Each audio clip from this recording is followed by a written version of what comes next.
Hello viewers, আসসালামু আলাইকুম। আজকে আমি আপনাদের মাঝে নিয়ে এসেছি সিদ্ধ ডিমের মেয়োনিজ। আমরা তো সবাই কাঁচা ডিমের মেয়োনিজ খেয়েছি, বাট অনেকেই কাঁচা ডিমের মেয়োনিজ খেতে চায় না বা পছন্দ করে না। তাই আমি আজকে সিদ্ধ ডিমের হেলদি একটা মেয়োনিজ নিয়ে আসলাম। এটা খেতেও অনেক মজাদার আর হেলদিও অনেক। এটার জন্য আমি 2টা সিদ্ধ করা ডিম নিয়েছি আর কয়েক কোয়া রসুন।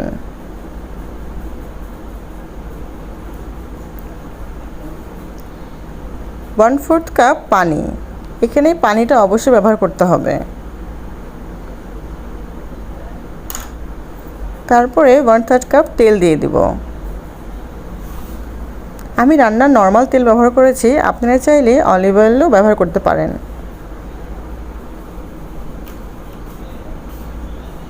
এখানে 1 টেবিল স্পুন চিনি ব্যবহার করেছি।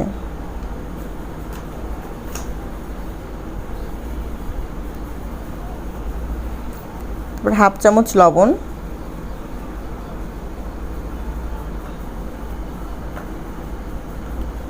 2 থেকে 3 চামচ আমি গুঁড়া দুধ দিয়ে দেব। গুঁড়া দুধটা অবশ্যই আপনারা ব্যবহার করার চেষ্টা করবেন, কারণ গুঁড়া দুধ দিলে হয় কি মেয়োনিজের স্বাদটা দ্বিগুণ হয়ে যায়।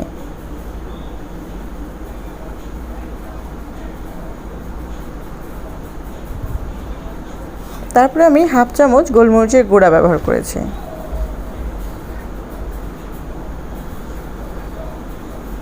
তারপর এটাকে আমি খুব ভালো করে ব্লেন্ড করে নেব। এটা একদম স্মুথ না হওয়া পর্যন্ত এটাকে ব্লেন্ড করতে হবে। আমি আরেকটু ব্লেন্ড করব এটা, তাহলেই স্মুথ হয়ে যাবে। তারপরে আমি এখানে 1 টেবিল স্পুন লেবুর রস দিয়েছি। আপনারা চাইলে ভিনেগারও ব্যবহার করতে পারেন। এই লেবুর রসটা ব্লেন্ড করা অবস্থায় দিয়ে দিতে পারেন। দেখেন এর টেক্সচারটা, পাও সত্যি এটা খেতে যে এতটাই অসাধারণ হয়েছে যে কি বলবো। খেতেও অনেক মজা আর একদম হেলদি একটা মেয়োনিজ।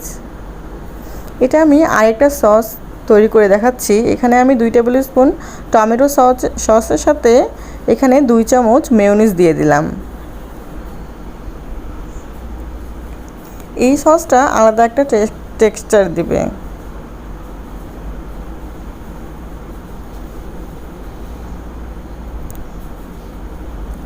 খুবই সুন্দর একটা কালার চলে আসছে, দেখুন।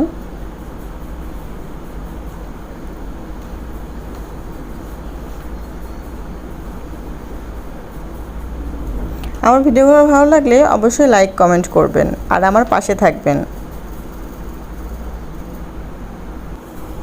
সবাইকে অনেক